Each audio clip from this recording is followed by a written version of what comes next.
चटपटीत आपल्याला भेंडी फ्राय करायचं आहे। यासाठी भेंड्या आपण धुवून घ्यायच्या आहेत स्वच्छ आणि एका चाळणीमध्ये आपण हे पाणी नितळत ठेवायचं आहे। पाणी नितळल्यावर आपण ह्या भेंड्या 2 भागामध्ये मधून कट करून घ्यायच्या आहेत।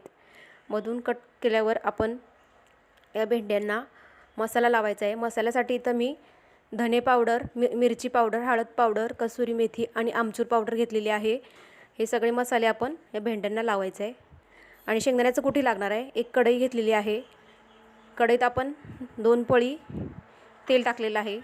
तेल टाकल्यावर आपल्या ह्या भेंड्या सगळ्या आपण या कढईमध्ये टाकायचे आणि फ्राय करायचे चांगल्या तेलामध्ये। आणि हे सगळे मसाले आपण या भेंड्यांमध्ये टाकायचे आहे।